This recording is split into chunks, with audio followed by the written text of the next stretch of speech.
మకానీతో దోశ తయారు చేయటము.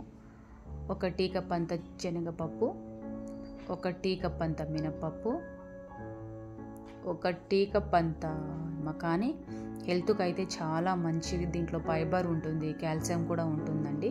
మనం మకానీతో చేస్తున్నాం కాబట్టి ఇంకో కప్ ఎక్స్ట్రా కూడా యాడ్ చేసుకోవచ్చు. ఆ తర్వాత 1 టీ కప్ అంత రైస్ తీసుకోవాలి. వీటిని శుభ్రంగా కడిగేసుకుని ఒక 3 నుంచి 4 గంటల పాటు నానబెట్టుకోవాలి. వాటర్ అయితే ఎక్కువ వేయొద్దండి, అవి జస్ట్ మునిగే వరకు వేసుకోవాలి. తర్వాత మూత పెట్టేసేయాలి. చూస్తున్నాం కదండి, మనవైతే మంచిగా నానిపోయాయి. మకానీ ప్లస్ మనం వేసిన మినపప్పు శనగపప్పు అంతా మంచిగా నానిపోయాయి కాబట్టి వీటిని ఇప్పుడు మిక్సీ పట్టేసుకోవాలి. ఫైన్ పేస్ట్ లాగా పట్టేసుకోవాలండి, చాలా మెత్తగా పట్టేసినాక రాత్రంతా నానబెట్టుకోవాలి. పిండినైతే రాత్రంతా నానబెట్టేశాక పొద్దున్న లేచేస్తే మన పిండి ఇలా రెడీ అయిపోతుంది.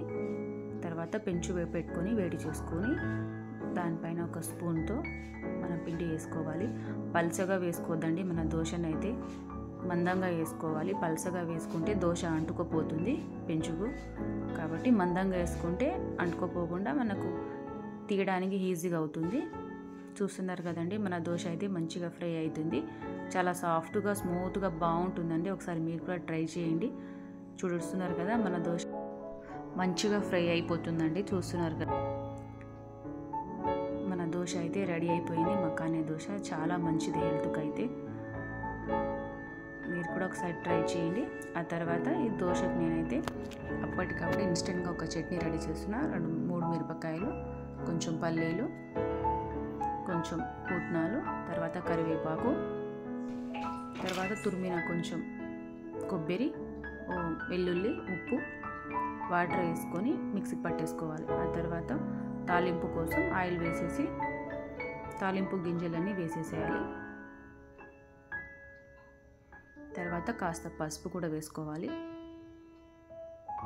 తర్వాత మనం చట్నీలోకి వేసుకోవాలి. చూసారు కదా, మన చట్నీ కూడా రెడీ అయిపోయింది. మకానీ దోశతోన మన పల్లి చట్నీ, మన ఇష్టం, మనకు నచ్చినట్టు ఏదైనా చేసుకోవచ్చండి. చట్నీ అయితే చూస్తున్నారు కదా, మన దోశ అయితే రెడీ అయిపోయింది. అలాగే మీరు కూడా ఒకసారి ట్రై చేయండి. ట్రై చేసినా కూడా చెప్పండి. ప్లీజ్ లైక్ చేయండి, షేర్ చేయండి.